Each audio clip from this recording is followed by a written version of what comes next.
My takeaway is that the NBA is a lot more like chess compared to the G League, which is a little bit more like checkers. Whether it's matchups with Sabonis or AD or whatever, these shoot-arounds and everything, just any opportunity I get to hone in on, the chess aspect of it, the better it is for me, and hopefully we can keep these wins rolling. I think he's doing a good job offensively there, pretty good feel for the game, moving the ball, Still, he needs to have a little bit more confidence in his shot. I think he's really good three-point shooter, but he's turning down a couple of his shots just because he wants to connect with teammates. And, his teammates, they need to learn how to play around him and how to find him on the court. Just watch them back up RJ, who's a strong defender. Porter, the three.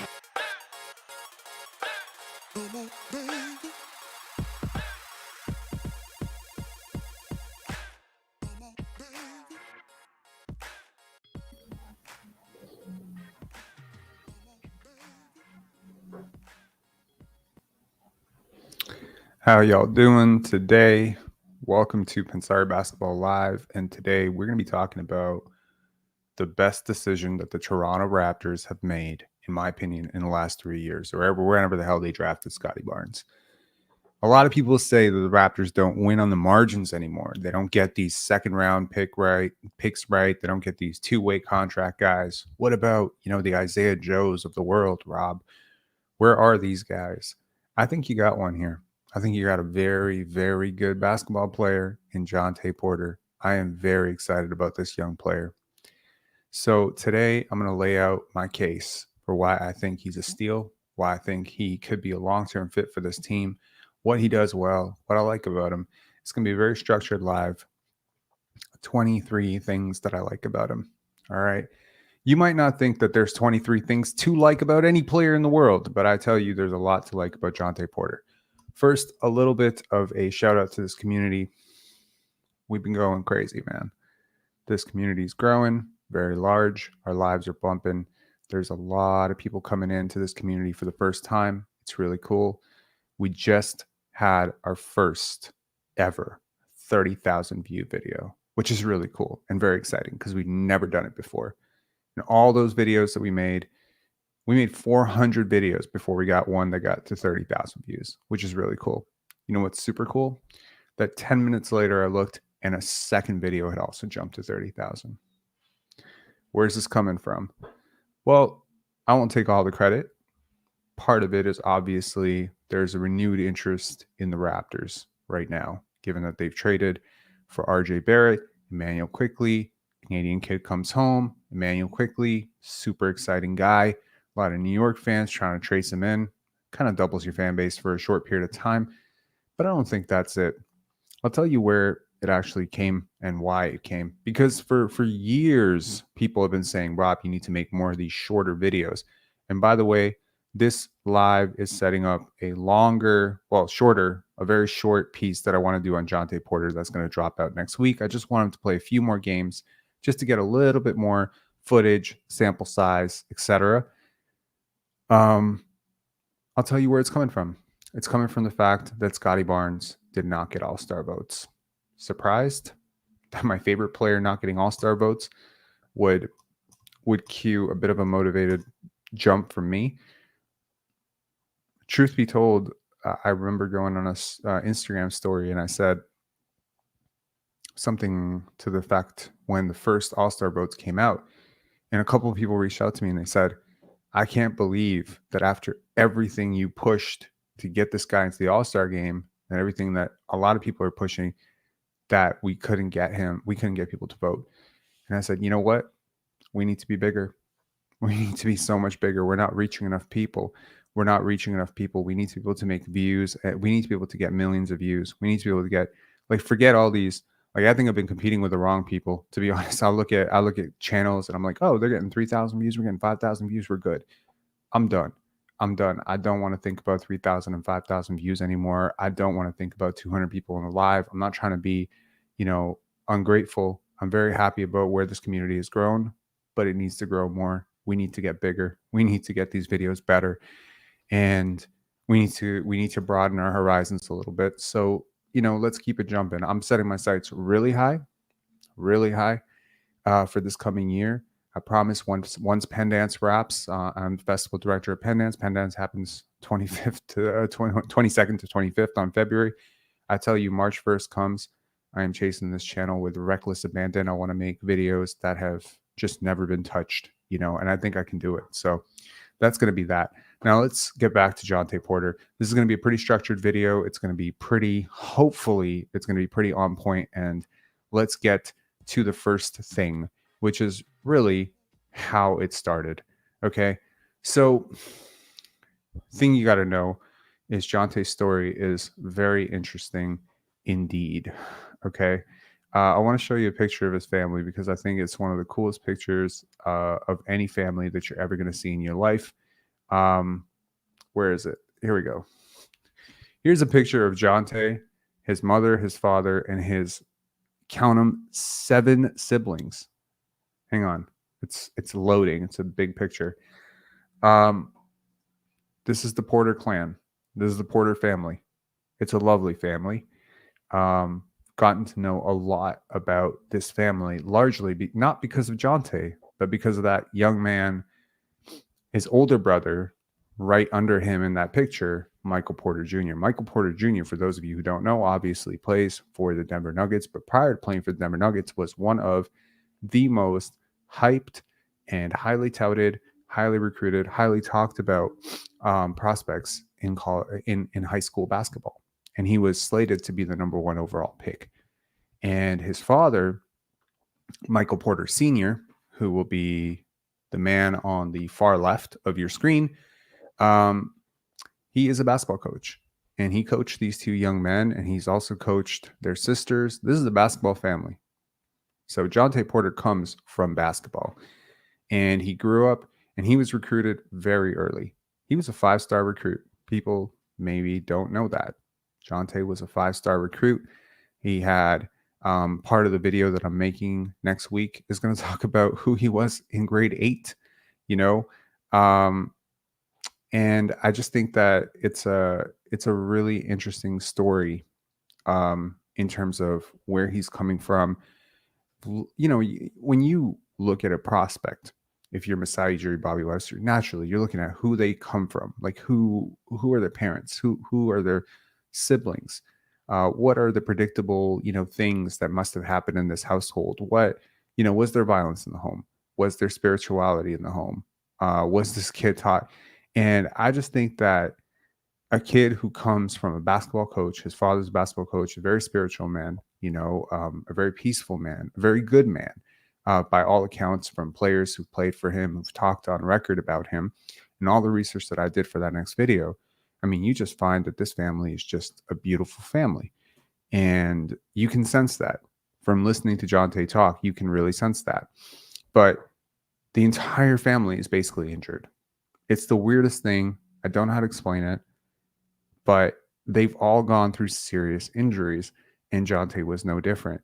And it included, an MCL, ACL. Like, there was a ton of stuff. There was stuff in high school.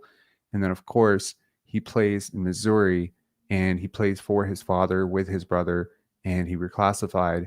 And ultimately, his second season there, he doesn't get to play. And because he'd reclassified, we'll talk about him going undrafted, but basically he has a pretty long and checkered injury history. This is definitely not one of the things I want to talk about with him per se. It's not one of the positives. His injury history scares me, of course. And anytime I talk about him being a really good player, the first thing I'm thinking is, provided he stays healthy, provided he stays healthy. And as a fan of his, naturally, if I'm thinking that, I'm sure that other general managers who might have been looking at him as a prospect to bring into their program when the Raptors brought him in were probably thinking the same thing. Hey, that's that injured guy. See, once you get a reputation for being injury prone, it really affects your stock around the league. Michael Porter Jr., his brother, fell all the way to 14th in the NBA draft, even though he was probably the best player in that draft. And a lot of people felt that he was the best player in that draft. And he's ended up becoming a max player for the Denver Nuggets and an NBA champion and a very good player. But ultimately, the back injury scared a lot of people away. Well, Jontay, it wasn't really back stuff. It was a lot of lower body stuff, though. And This is a brilliant article by Blake Murphy, and once this video goes live, I'll definitely find a way to go back and link that article in the description. But I thought this was a really great article, and I want to read a little bit from it and basically borrow a little bit from Blake in terms of a fateful conversation that Michael had with Jontay to propel him to continue to play, because the two are very rooted in Mizzou athletics. And Missouri is a program which is effectively, I believe they're SEC, and they are like the number one, usually one of the top three conferences in terms of difficulty. Their father coaches in that conference, and they still attend games. They're very, very proud alumni. So the headline, you're going to play again. So I'm going to read this out here. Hang on.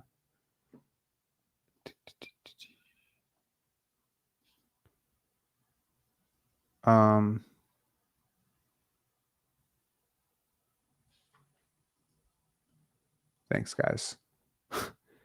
Love it. Love it. Thanks a lot. Okay. Spooky Ghostwriter, there's a third video at 29K. Yes, sir, there is. I don't know if OG Ananobi's, Raptors are playing 40 chess is going to get to 30,000, but maybe someday it will. That'll be cool. Okay. The Porter family was taking in a Missouri basketball game when a fan approached Michael's younger brother, Jontay, and the concourse. The Porters are very well known around those parts as brothers Michael Jr., Jontay, and their two sisters, Bree and Sierra, grew up in the Columbia, Missouri, and all played for Missouri in college. Their father, Michael Sr., was also an assistant coach, while Jontay and Michael Jr. were there. Worth noting, by the way, their father also played professional basketball, not in the NBA, but worth noting. They've grown up with very good coaching. Michael Jr. had since gone on to become a key piece for title hopeful Denver Nuggets team, while Jontay had been off the basketball radar for a while. Quote, "Hey, Jontay, where are you playing this year?" Jontay remembers a fan asking. Slightly ashamed of being unsigned and frustrated with years of persistent knee injuries, Jontay revealed to the fan something he hadn't shared with his brother. Quote, "I'm not playing anymore," Jontay said. The walk back to the family's courtside seats was tense. Jontay could feel Michael Jr. steaming. No eye contact, no banter. Finally, Michael shot his brother a stern look. "Stop saying that, Tay. You're going to play again." Spoken like a true brother, man. I've had a chance to really take in a lot of Michael Porter Jr. interviews. Seems like a really solid and sensible dude. It was Michael, not Jontay, who had lost most of his freshman year due to back surgery that gave Jontay room to expand his own game and play a larger role in helping to lead Missouri to the NCAA tournament. Both brothers entered the 2018 draft, but while Michael stayed in and became the number 14 pick, Jontay opted to return to Missouri for a sophomore season to push his draft stock even higher. That's when his path towards nearly retiring early began. In an October scrimmage just before the start of the season, Jontay tore his ACL and MCL while damaging a number of other parts of his right knee.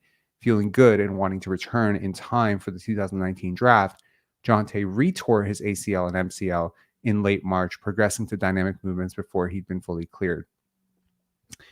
Jontay stayed in the 2019 draft anyway. The combine interview process, which included an interested Raptors front office, focused almost exclusively on his health and his timeline for return.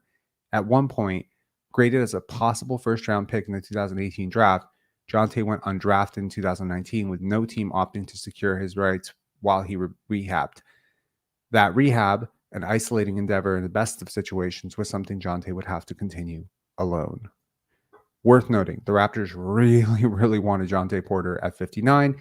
They instead opted for chat. Do you remember who we drafted? I'm actually very curious if you guys remember.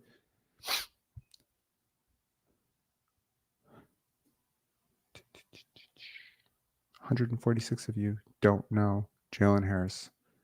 There we go. Spooky Ghostwriter. So there's the article. Jontay Porter goes undrafted. Obviously, when you go undrafted, you can't go back. So he was just stuck. And he ended up doing a lot of, let's call it side work, trying to get into the league, trying to set up with G League teams, etc. He's been with a plethora of programs from Memphis to summer leagues to Detroit, where we plucked him from, Exhibit 10s. He's just been on the grind. He's like my player in 2K, basically, just going through the rigmarole. but he's often cited, the fact that his brother is so wealthy and so well prepared and ultimately so well connected. It's helped him maintain his basketball journey. So it's not like people are necessarily giving him a shot. This is not a Thanasis situation because he is the brother of Michael Porter Jr., but rather because his brother is, he signed a max contract, he's able to pay for a lot of stuff, namely trainers, chefs, etc. And Jontay has been able to benefit from that as well. So it's kind of kept him motivated. Not to mention, it kind of helps to have an older brother who's as good as Michael Porter. And this is where I call the little bro effect. Now, I have never considered Michael Porter Jr. a very good defender. I think I've always considered Jontay Porter a very good defender. There's a theory in basketball that the things you do most are the things that wire most deeply. So if at an early age, you're put into a position where, your basketball instincts start to refine early on. So if you're put into the post a lot because you're just the big kid, even though you don't have any future at that position, but your coach just wants to win basketball games and he puts you in the post, then there's a chance that you're going to have some advanced post skills as a guard later on when you transition because you picked it up earlier.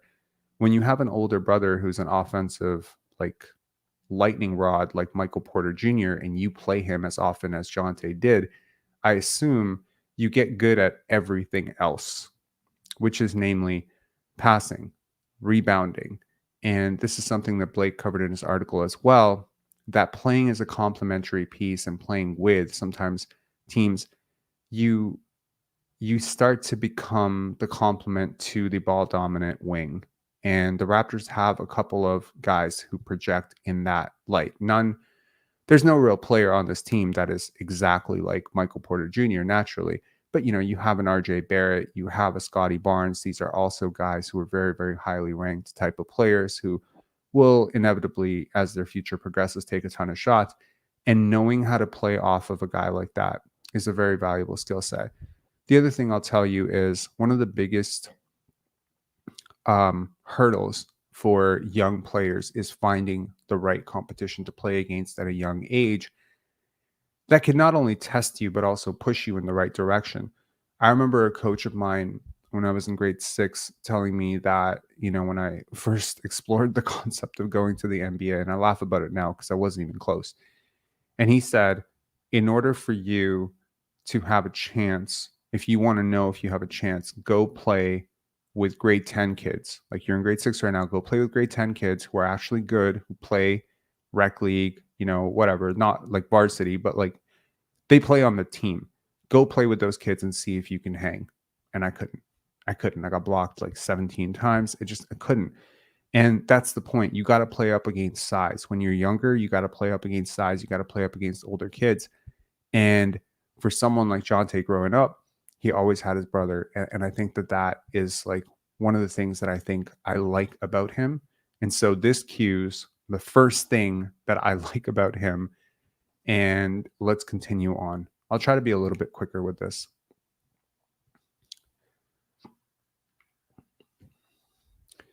In terms of the second thing that I like about him, naturally, I love his floor spacing. His ability to stretch the floor in a variety of angles, like from the corner, we saw him in the corner, and defenses were ignoring him. We haven't seen the fully maximized version of him because I don't think that teams are necessarily, he's not really on their scouting report. But wait for him to play a couple of weeks. He's already played more minutes this year than he did last year for Memphis. And if he starts to hit 2-3 threes every now and again, I think he's going to he's going to end up on scouting reports real fast.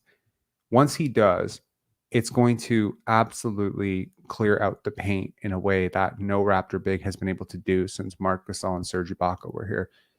Because even with Marc Gasol, a guy who was shooting like 28% from three at times, like I think Jontay is a much better shooter than Marc Gasol. And we'll get into the Gasol stuff later, but I think this guy could be like a legit 38 to 39% three-point shooter. I'm that confident in his three-point shooting.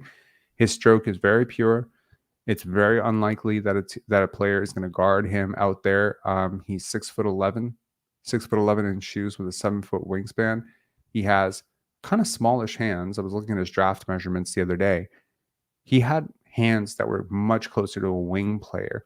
And he actually did end up playing wing a lot when he was younger, and then he had a growth spurt. So he's kind of grown into a center, but he's not really a center. He's like a forward who can play center, which is really cool. But he has, he's gone from at the draft, I think he was like 210. And I think now he's like closer to 240. And you can tell he's a little bit bigger as a human being. So now if we can take all of that bulk and like refine it into actual muscle, like if he can just become a little bit more defined and stronger and get his base stronger, I mean, like really, you have to consider like when you're rehabbing as often as he has, you lose a lot of time, right, of your development. So I just think that his floor spacing ability, even right now, is really, really good for this team. And yeah, his basketball IQ. I mean, we saw it. We saw it yesterday. He had 6 assists against the Jazz, 6 assists, 6 rebounds. It's not just his passing; it's just overall the way he reads the court. And this will be more of something that I can do with the video that I do, the shorter video that I do about him, like the 9-minute video that I want to release next week. But it's just, there are small things that when you really, really read the game well, you do. Like you slow down, gap dribbles, you'll take an extra dribble into the paint in order to force the help to come towards you before making the pass. Whereas a lower IQ version of you, maybe even you 3-4 years ago, might have made that pass a little bit early. You might have made it before the defense even committed, and now you're setting the player that you're passing to up with a worse shot. Jontay doesn't do things on the basketball court that I disagree with. Now, I'm just putting it out there. When I watch this guy play, I have no complaints about what he's doing on the basketball court. I don't have a complaint with the angle that he sets his screens. I don't have an issue with how he rolls to the basket. I don't have an issue with how he relocates after, a paint touch. I don't have an issue with how he spaces out or flares out to the corner. I have almost no issue with anything he's done on the basketball court in his time as a Raptor. He's not a perfect player, obviously. You got him on a 2-way contract for a reason. If he was a perfect player, he'd be a max player. But for a 2-way player, for a 24-year-old player, he is insanely smart. Let's move on. Screen setting. One of the things that I really like about Jakob Poeltl, and it might just be like one of the best things he does for the Raptors spacing, is he sets these really hard, strong screens without fouling constantly. And this is a really difficult thing because you realize like guards are flopping left and right, and you pick up offensive fouls. And as a big man, you're already the back line of the defense. So you can't be picking up offensive fouls because you need to save up those fouls for defense. So yeah, like ultimately you need to have bigs who can set these screens, because the more you set screens, the more open a guy like Grady will be next year, or more open a guy like IQ, or more likely a guy like Scotty or RJ get an angle to drive downhill. So the angle of the screen, the strength of the screen, the efficacy of the screen is going to come into it. And I just think that he has just been super solid. Here's something that he can do that I think at some point, hopefully in the future, Christian Koloko will also be able to do, probably in a very different way, because Christian Koloko is a longer, burstier, more vertical athlete. But something that Jakob Poeltl can't do right now is he can't misguide the defense into thinking he's going to do anything but roll. He can't really space the floor, which means that when the screen is set, and we'll certainly look, in that video that I do next week, you'll see what I mean.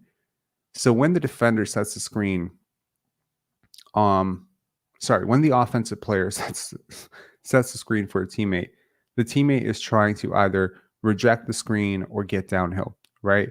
Or they're trying to take the screen and make a pass out of that. So what I'm saying is that at that moment, there is a moment of confusion. And that confusion is far less effective if I know that this guy can't pop out. Because if ultimately the decision to go out or dive to the basket should be dictated by how the defender plays it, right? If the defender plays you to pop, you cut. And if the defender sags off, you pop, right? Like that just makes sense. But for a guy like Jakob, they can drop and he can't punish them. And with Jontay, I think you have that dynamic ability to go both ways. I really like that he's low usage. You know, for somebody who believes that RJ Barrett is probably going to be like 24 to 25% usage, and certainly I think that Scotty Barnes should be progressing towards 25 to 29 to 30% usage next year. It helps to have a guy who can really be effective without the basketball in his hands all the time. He doesn't have to dribble. I mean, he can dribble. He certainly has some guard skills where he can put the ball on the floor, but he doesn't have to dribble 4 or 5 times to get the ball off. He really fits in that way. And I really like that he can just take like 5, 6 shots in an entire game and impact it in a multitude of ways. He doesn't need to be ball dominant. He can just, late bloomer potential. I mean, some of the draft stuff with him, you know, being a 5-star recruit, you know, his sole season at Missouri, you know, the March Madness run, everything we're talking about is years ago. So this guy lost years of vital development that a lot of players have had. I mean, I think one of the guys in his draft class was Bol. I mean, Bol feels like he's been around forever. And Jontay Porter feels like he just got here yesterday. So depending on how you feel, you know, in terms of how late people develop, I do believe development curves, you know, can be derailed a little bit, maybe suppressed. Now, naturally, I would feel much better right now if he was 20. I think we all would. That would be great. A 20-year-old this good? Man, he might have been a lottery pick. He'd definitely be a first-round pick. I promise you that. An early first-round pick, like a mid-first-round pick. Like he'd be the Jaime Jaquez range. If he was fully healthy and he'd played the way he played in college and he was coming out as a 19 or 20-year-old, I think he'd be a top 20 pick. However, he didn't. And he didn't. And he didn't. Those things didn't happen. And so you had all these years kind of toiling away, and now he's been relatively healthy, touch wood, for the last year and a half. And I think we're starting to see a lot of the observation. So he sat around and learned the game at the NBA level. He sat on a lot of benches. He's been on G League teams. He's obviously worked with Darko. We'll talk about his Darko and Masai connections later. But I just think that this is a guy who maybe is a little bit different than a lot of 24-year-olds in the sense that he hasn't really been on the court much in the last 5 years. And maybe where he is at 26 might be closer to where he would have been at 23 or 24. It's not quite a Pascal Siakam situation. I'm just saying there might be a little bit more development juice in this kid than there is in someone like a Malachi Flynn, who's also 24, 25 years old, right? Or 25, 26. I just believe that, or Precious Achiuwa. Like Precious Achiuwa is a great example. Precious Achiuwa and Jontay Porter. I mean, he's effectively replaced Precious Achiuwa. Now, as much as I believe in Precious Achiuwa's athletic potential, I am far more hopeful in Jontay Porter because the things that he already does well are things that I could only dream that Precious Achiuwa will ever do well. And this is where I start to run out of patience with prospects like James Wiseman and Precious Achiuwa, which is it doesn't feel like they're processing the game at all. Whereas with Jontay, it feels like he's processing the game at a completely different level than most of the players around him, despite the players who are older. Now, a lot has been made of him not being a very vertical athlete. There's a lot of players, you know, who come into the league and struggle because of size, length, whatever. He has size. He's decently long. Again, as I mentioned, 6 foot 9.5 barefoot, 6'11" in shoes, 7 foot wingspan. This is good size for a modern NBA center, right? This is roughly. It's not overwhelming size. He's not freakish, but he's good. But a lot of people would say he's not very bursty. He's not a vertical lob threat. You know, he can dunk, obviously. He can dunk. He's 7 feet tall. Of course he can dunk, but he's not bouncy. He's not overly athletic. To that, I would say neither is Luka, neither is Jokic, neither is Şengün. It doesn't matter. Neither was Paul Pierce. There's a lot of guys who've done very well in the NBA because they got to their spots. I don't see anyone stopping Jontay from getting to his spots. And the reason he gets to his spots is because he's very balanced. And the reason that he is able to get those blocks, like the one that he got on Jordan Clarkson yesterday, is because he has an excellent hand-eye coordination. The way this guy, like, think about it this way: your hand-eye coordination effectively is like, it's like depth perception. So sometimes you see, like, I imagine an athlete who has excellent hand-eye coordination is like most of your favorite quarterbacks. They probably have excellent hand-eye coordination. LeBron James has excellent hand-eye coordination. Luka, Jokic, these guys have excellent hand-eye coordination. I think this dude has excellent hand-eye coordination. I think in another world, he's a quarterback. Or maybe if he was smaller, he'd be a point guard. Like, he just absolutely has this incredible way of always knowing where the basketball is, whether he has it or not.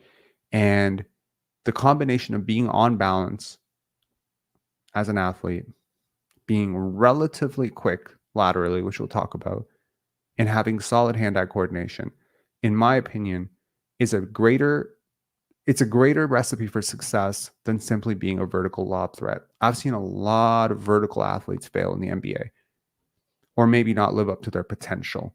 Maybe guys who dominated in high school because they jumped over everybody, but when they got into league, they realized they couldn't jump over. You couldn't just go through everybody. I mean, not everyone's Shaq. So when you get to this next level and you start having to think about the game and exploit these little angles, as he said in the opening interview, it's chess, not checkers. And I think that's so apt. And that's such an accurate way to define even the difference between the college game or the high school game or the G League game and this. You know, when you go up to the NBA, it's all chess. It's all chess. There's tons of guys in the NBA that are sitting at the end of the bench with two-way contracts or whatever that are super talented and they're super athletic, but they don't understand how to play basketball. Shadow Warrior saying, watching Jontay's college games, he is Marc Gasol 2.0. We'll talk about that. CCC, he is a Hartenstein type center with a 3 and passing ability to me in the moment. You know, ironically, as much as I love Otto Porter, when we signed him, I was like, why did we not sign Isaiah Hartenstein? Like, I really liked Isaiah Hartenstein. His analytics were popping off to me when he was with the LA Clippers. I couldn't believe that the Clippers chose Ivica Zubac over him and that the Knicks got him for so little money. So, again, let the Knicks mafia continue. Anyways, moving on to more things that I like about Jontay Porter. His lateral quickness and speed advantage.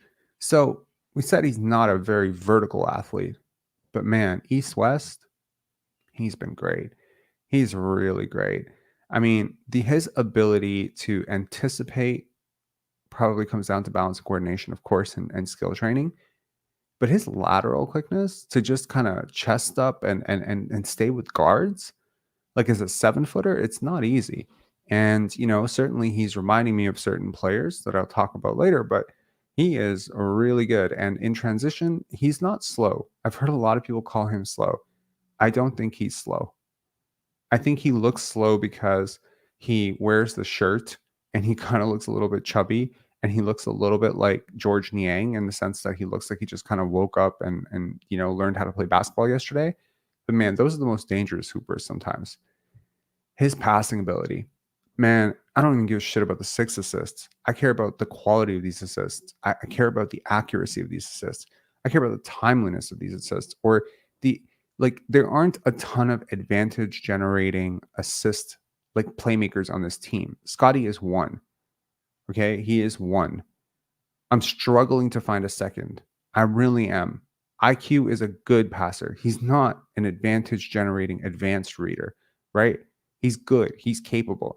RJ Barrett, he's good. He can draw a double and then kick out to the corner shooter. Same thing with Siakam. They can all do that. Same thing with Dennis. Sometimes OG when he was here. Grady, you know, as well. Otto, Thad, all of them. But man, I'm talking about the next level up. I'm talking like do you really see where guys are going to be 2 seconds from now? Can you really see the cut before the cut? Can you see the gap before the gap? I think that his passing ability could be like on that level. Yes, I think he might be. This is going to be very controversial to some people. I think he's a better passer than Pascal Siakam. Yes. Yeah, I do. How many times have the Raptors been playing a team that likes to run, and instinctually, a lot of defensive bigs like Chris Boucher or guys who played big their whole lives, they have an instinct to go back and defend the paint. And a lot of defensive coverages in transition are predicated on this idea that you first go back to the paint and then you fan out and then you find shooters. So what happens when you have a big who's pretty quick, who's really smart, who knows how to time things, who can see 2-3 seconds ahead, who also has the capability to splash above the break? I think you get a very, very impressive weapon. Because, by the way, in an ideal world, when you look at your transition game, what is a big supposed to do? They're supposed to run down the middle and trail. So really, all a splashing above the break three shooting guy like Karl-Anthony Towns or Kristaps Porzingis is doing is they're stopping short of going for the offensive rebound. Instead of going for the offensive rebound, they're taking the shot. And you look at guys like Dirk, Andrea Bargnani, guys who just routinely were in that spot. It's very difficult for the defense to ever recover out. And when they recover out, now you have forced the paint to open up. He is like a missing chess piece that the Raptors simply have lacked forever. Now, teams were happy to leave Marc Gasol. In his last season with the Raptors, I think he led the league in terms of open threes, in terms of percentage. Most of his threes were open because the defense would have to compromise something by closing out to him. And because he couldn't shoot at a high enough rate, he wasn't a good enough shooter. Ultimately, teams were willing to live with that, as opposed to what would the alternative be? You close out to him. He is an excellent passer. Suddenly a guard, cuts back door and he's throwing an alley-oop. The combination of being a passer who can run in transition, see the game, and shoot above the break is such a beautiful offensive player. It's a wonderful offensive archetype. Now, I have a lot of faith that Christian Koloko one day will become a really good corner shooter. I've seen him blitz from the corner. I have a lot of hope that he's going to become a vertical lob threat, and I hope that he'll be healthy this season so that Raptor fans can finally see what I've seen in Christian Koloko for a couple of years now, which is he's a much better shooter than people realize. But man, this is not Christian Koloko, and I'm not putting one down to put the other up. I'm saying offensively, the stuff that he does, if it was in Christian Koloko's body, he would have been a number 1 overall pick. He would be like Victor Wembanyama. Like, the only reason that Jontay Porter is slept on or whatever, I mean, you're looking at the value of a stretch big in Chet Holmgren. Look at the OKC Thunder and how hard they are to guard. Why?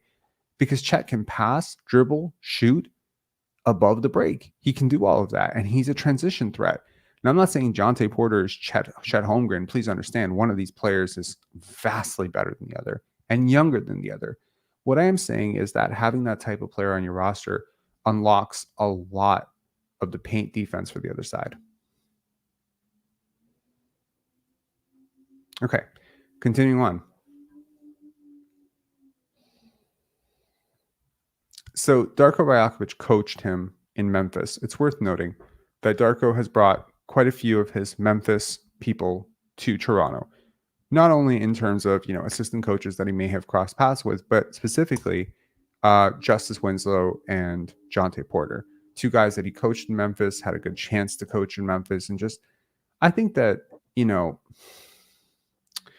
there are a lot of coaches that guys like, but there are very few coaches that guys love and then they follow them. I feel like Eric Spoelstra might be a guy that if he ever left Miami, people would follow him. They'd be like, oh, that guy, I would love to play for that guy. I think Darko is one of those guys where it's like you play for him, he's not like anybody else, and you're like, That guy, he's there. I want to be there. And it seems great that he and Jontay already had this relationship prior to Jontay getting here. So Jontay's spoken on the record a couple times. He spoke with Savannah Hamilton a couple of days ago about how Darko is just breathing confidence into him. He's always reminding him what a good player he is. And yeah, I think this is awesome. Also, Masai and Jontay went to the same high school. So that's a cool thing. System fit, 0.5 basketball, space, pace, transition. He fits beautifully with what you're trying to do. Scotty fit, same thing. He is such an interesting player to pair with Scotty because the two couldn't be more different and yet more alike. It's such an interesting thing. You have two guys who can both set screens, both of whom can pop, both of whom can roll. It's interchangeable in a way, but they attack in a completely different way. They're both able to really, really find the open shooter out of that action. So putting these two guys into a screen and roll is a completely different, situation than putting someone like Jakob into the pick and roll, because ultimately a guy like Jontay is going to be able to do a little bit more out of that. And they both have that short roll passing potential. I mean, I just think that these two could play off of each other really well. How many times has Scotty drawn, a double in the post, right? Like he catches a guard in the post, quick in transition, and then he kicks it out to the top. And what's at the top? Dennis Schroeder. Well, maybe Jontay Porter being up top might be, more of a threat. If he becomes like a 39 to 40% shooter, I think it's going to put a lot of pressure. And I think it pairs really, really well with Scotty. Moving on to Analytical Darling. So y'all know that I like players who rank well with the analytics. I want to play a game. I want to show you the stats for two players. Who is the second player? So per 100 possessions at the top, the advanced stats at the bottom. Just look at the screen. If you're on a cell phone, I'll apologize in advance. This probably isn't going to be very big for you. So in terms of, player one, these are very similar types of players that play the same position. In fairness, Jontay Porter is at the top. There's a mystery player at the bottom. Jontay played the tougher conference. He played off the bench. In fairness, he played fewer minutes. I'm just curious if somebody knows who that second player is. He's a lottery pick. And I would tell you, analytically, it's a very, very solid case to be made that Jontay was a better player. Correct. That is Jarris Walker, a.k.a. the centerpiece that many Raptor fans want back for Pascal Siakam, a.k.a. also the number 8 overall pick last year. That's how good a season Jontay had for Missouri. We're talking 9 boxes minus versus 8.8 boxes minus. We're talking 7.3 block percentage for Jontay versus 6.3 for Jarris. Yeah, he was more turnover prone. He's also freaking trying crazy shit on the basketball court. That's what I liked about Jontay as a player when he was young. He tried a lot of stuff on the basketball court. He tried really creative passes. He was a very creative player. But really, when you're talking about, like, he was the higher volume 3-point shooter. He was the better 3-point shooter. So he shot better from 3, shot better from the line. He grabbed more rebounds per 100 possessions. He had more assists per 100 possessions. He had more blocks per 100 possessions. Right? Like, what are we talking about here? Analytically speaking, and he played in the harder conference. He played the harder schedule. Jontay Porter, as a freshman, was dynamite. The only thing that people were knocking him on was his perceptive athleticism. And we all know other players who have been knocked on or dropped in the draft because of athleticism. And when you address the fact that they're coordinated and balanced, it's not really that relevant that they're not jumpy, springy guys, right? Now, this is not shade on Jarris Walker. Jarris Walker is absolutely awesome. He was number 7 or number 8 on my draft board for a reason. I thought he was great. I just want to point out that a freshman who put up 9 boxes minus, and, there was a reason he was a 5-star recruit. He's a really good player. I just want Raptor fans to know that you didn't just get some guy who just walked off a bus one day and decided he's going to play basketball. This guy's been really a hooper for like a really long time, and he's really good at it. Okay, man, if I speed up this, okay, he's switchable. That goes without saying. You've seen him guard ones, you've seen him guard twos, threes, fours, fives. Obviously, not an ideal matchup for ones, but he stayed in front of Jordan Clarkson, great. I think he can offer some resistance there, but I really think this guy can guard 3 positions. I really do. In terms of the next thing, obviously it's portable, portable, ha, ha, ha. Look, portability is something that I really value. It's how do you fit in different lineups? So for instance, can he play next to Scotty, RJ, Pascal as the 5? Yes. But could he also play as the 4 next to Jakob? Hell yes. Could he play potentially in a really big jumbo lineup as the 3? Yeah, probably. Yeah, he could probably stand in the corner and play a little bit of small forward for you. He can dribble the ball just well enough. I mean, we let OG Anunoby play small forward for years. He could barely dribble the basketball, and Jontay's ball skills are a lot better than his. So certainly there's that portability and ability to fit into different play styles and lineups, right? So if the team that you're playing up against plays drop coverage, he can make them pay. If they play aggressive on the blitz, on the screen, and they're being very, he can make them pay. If they're, I don't know, there's a lot of different things that he can do on the basketball court and fit in with a lot of different types of players. And because he's low usage, he has that same advantage that OG did, which is he's plug and play. I could put Jontay Porter on any team in the league and he fits. I could put him on Denver. I could put him on Indiana. I could put him in Detroit. I wouldn't want to put him in Detroit, but I could put him in Detroit, Charlotte. I can put him in Washington. I put him literally anywhere. There just aren't a lot of players that you could say that about. And that's what I consider portability for sure. Low cost, low risk. It's true. Right now, he's on a 2-way contract. If you decide at some point that, he's worth making a bigger term investment into, I don't think, given his injury history, that it's going to be such a huge investment. And naturally, with players who have a risky injury history, there's almost always going to be some sort of provision to be able to protect the team, like the second year is not fully guaranteed or something of that sort. But I think the Raptors have seen enough at this point. And it's not just this year. It's going back to last year. It's G League. He was part of the All G League showcase team. Like, he's really been solid. Anywhere he's been given an opportunity, he's been solid. So his rebounding with his size and strength improving and conditioning improving and health improving and knees improving, his rebounding has been better. He boxes out. He's young. He's 24 years old. He's the same age as Emmanuel Quickley, man. So it's like, I think it's weird. Sometimes there's a stigma about undrafted guys, but there's an undrafted guy that he reminds a lot of people of, which is Brad Miller. And need I remind you, Brad Miller was a 2-time All-Star. So SP saying $10 million for 4 years, 3rd and 4th year team options. Shoot. Well, that's very team friendly, but yeah, sure. I mean, that would be the craziest thing ever. Like, I don't know why he would sign that, but I get it, Defensive communication.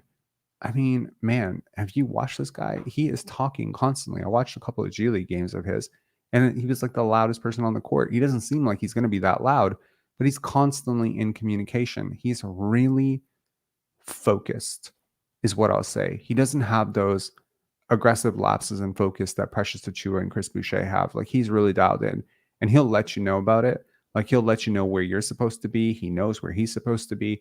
I just really appreciate this very Gasol-like quality of him. Humility and locker room fit. Like, I've never met him. I've never talked to him, but just based on all the reading that I've done on him over the last couple of weeks since we've signed him, watching him play, watching him communicate with his team, watching him talk to the media, I just get a really good feeling about this guy in terms of his overall self-awareness, humility, and how he fits into a locker room. Grab and go guard skills. So a guy who can grab it off, so we've seen the Raptors for years have like guys who take it off the glass and start pushing it up the court, right? To initiate the break. You don't want to waste the time to grab the ball, find the point guard. You lose vital and valuable seconds, which allows the other team to set up their defense. So for a guy like Jontay, he can actually grab it off the glass and dribble it up. And it's not like dribbling it up like, oh, wait. Like he can actually dribble. I've watched him for a while, like at the youth level. Like I was watching grade 8 film of him like the other week. Like he's got guard skills. So that ability maybe hasn't been shown very much in Toronto yet, but I've seen enough of him in the G League with Memphis. Like I watched a lot of tape on him in order to make the video that I'm making next week. Man, he has like actual handle. I'm not saying it's shifty handle. I'm saying it's a basic enough handle to get him from point A to point B, even against a little bit of light pressure. Like if one guard was on him, he could dribble around him for sure. So yeah. The other thing that he has is that sort of Peyton Manning, Eli Manning thing that I talked about with the outlet passing. Let me know if you guys saw that pass that he threw to Scotty Barnes, that sort of touchdown pass.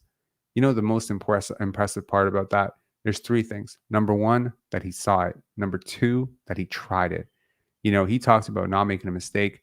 Imagine if he'd made that pass and then the ball hit Darko Rajakovic in the face because he was off target, right? Like he trusts his game. And he's clearly made this pass hundreds of times in his life in high school, because I saw a couple of them in his film tape, in his game tape. And I tell you, the accuracy of it. Like Scotty was smiling ear to ear because he got to the line after that. And he was just like smiling ear to ear because I think he's been waiting for a big to make that pass to him for a really long time.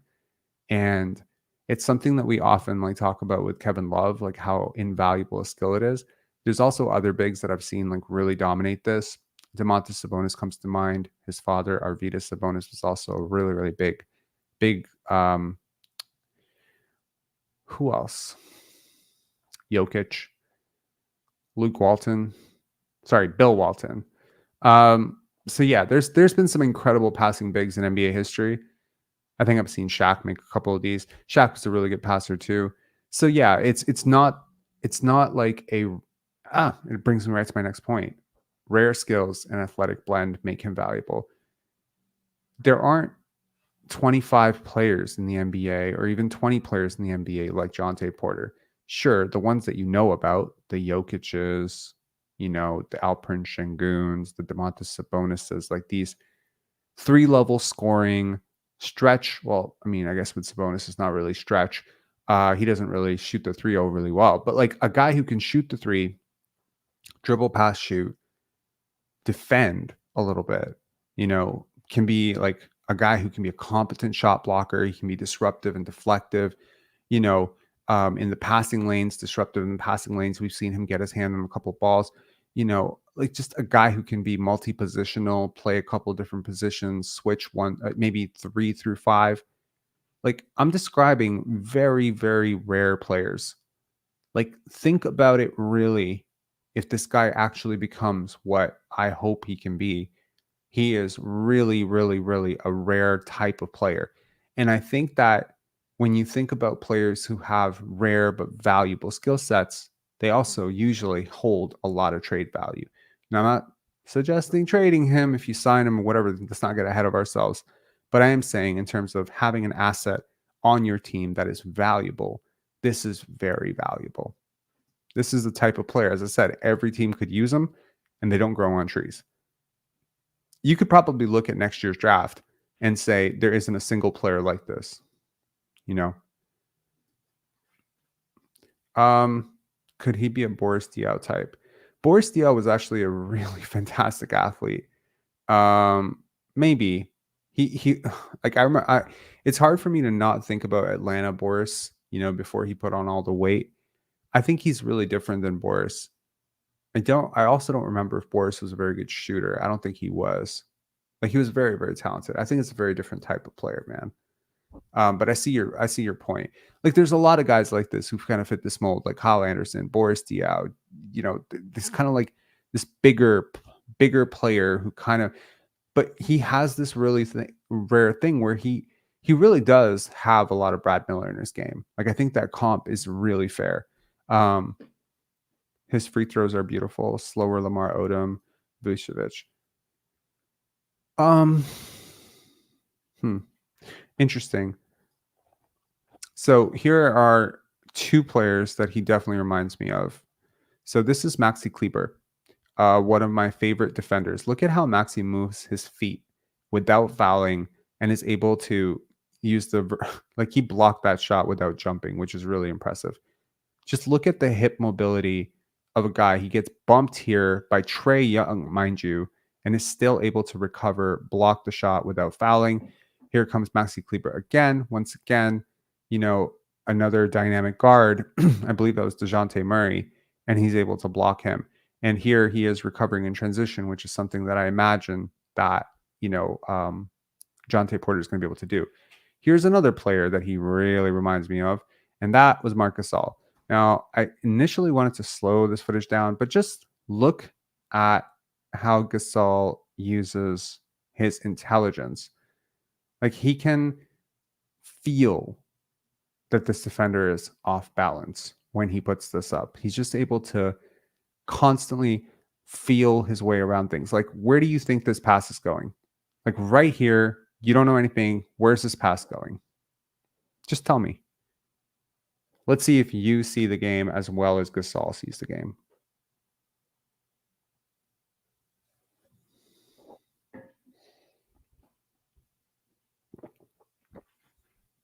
No idea. There might be like a bit of a delay, so then always there's like a bit of a lag when it comes to good answer. Good answer, Rage West Productions. Boom. And it's 1 second on the clock. So it was like knowing, number one, he had to look like he was going to shoot, right? Like, look at this. And then the decision to make the pass comes right at that. And then at that point, Kevon Looney's too late. Fred fakes to not get blocked. Look at this defense by the Raptors in the finals. Like, here's Gasol just, again, using that verticality, but not like ever allowing DeMarcus Cousins to feel comfortable. And he did a lot of this to Embiid as well. And again, do you guys remember this play? This beautiful ass play. This is one of my favorite plays in the finals, just because it's exactly the type of basketball I love. Now, look at Gasol staying just far enough from Draymond so that Draymond cannot guard both him and Siakam at the same time. Now, what would happen to a lot of players is they would come closer to Draymond, like they would move into the paint. But Gasol maintains the space so as to be able to sort of hot potato around Draymond, because Draymond's a very good shot blocker and he's a very good defender at the rim. So he forces, and Draymond knows that he's compromised. So Draymond's like one of the smartest defenders in the NBA. So he knows right now that he's 2-on-1 right now and nobody's coming back to help him. So basically at this point, his best bet is to try to steal this pass. And that's what he's going to do. He tried to deflect the pass, but he couldn't. Pascal gets it through and boom, Gasol for a dunk. But the reason that play is so special to me is because it required every single player to do everything at the right time. One player does one thing wrong, nothing works here. If Pascal takes a dribble gather, it's over, because at that point, number 5 recovers. If Pascal, if Gasol moves towards Draymond, then Draymond can actually he can split the difference between the two defenders. This required spacing. So that's what I'm saying. Like, I think he reminds me a lot of Marc Gasol. Like, look at Gasol here. Like, this is a really interesting play here.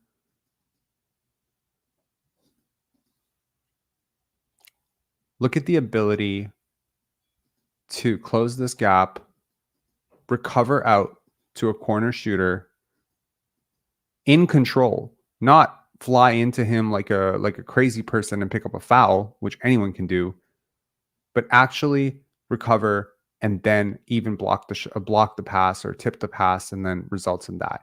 These types of things are basically how you win championships, in my opinion. They really are. So,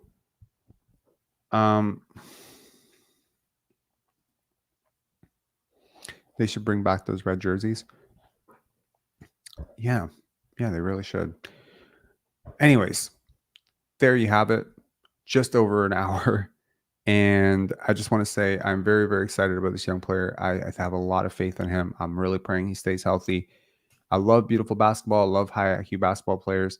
Jontay Porter has clearly been very well coached, and clearly a very hardworking person, because to come back from everything that he's come back from, honestly, the one thing that I didn't bring up on this list of 23 things that I love about him is that he loves basketball. It's so clear to me that he loves basketball. And how could he not? How could he not? With the way he grew up, how could he not?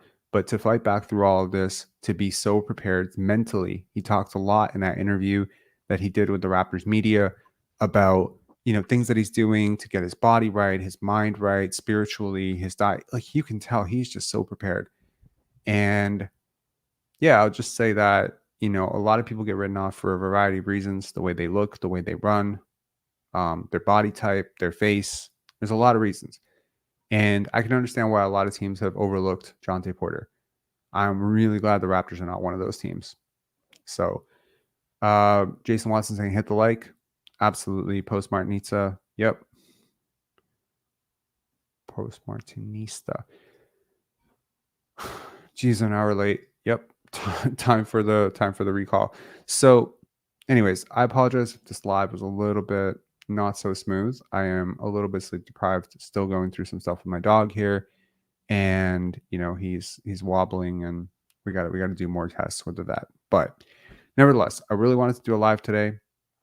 Good luck to the Raptors. And I posted today on X/Twitter, like, what's wrong with people? Like, just chill out on the Grady stuff. I'm really happy that the Raptors have this like building block of young players like Grady and Jontay, Scotty, RJ, IQ, Koloko that just really fit. They really fit with, in my opinion, how I think a team will work or would work. Baki saying it was a great video, great live session. Thank you so much, man. I'm happy. I sometimes feel really bad when I'm feeling sleepy and I have no idea. And sometimes I watch the videos back and I'm like, that actually wasn't that bad. But very many times I'm just like, wow, I said 82 times in that video. So yes. Do you remember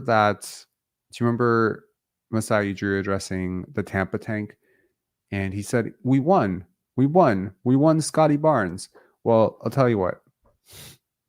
The Raptors may have lost to Detroit, but we won. We won Jontay Porter.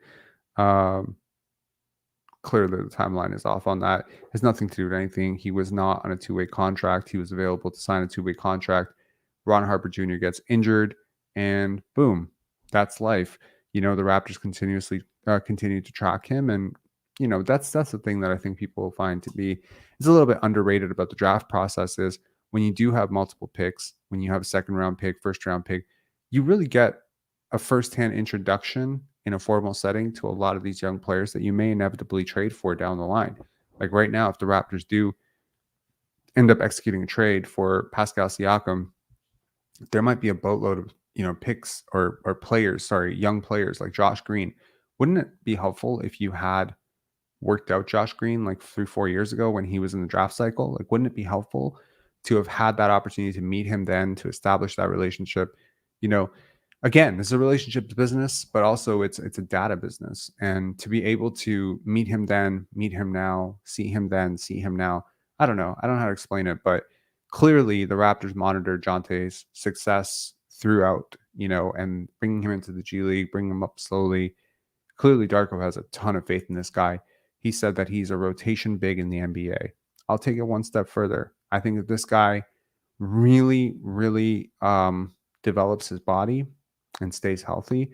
I think he could be a starting big in the NBA. That's really saying a lot.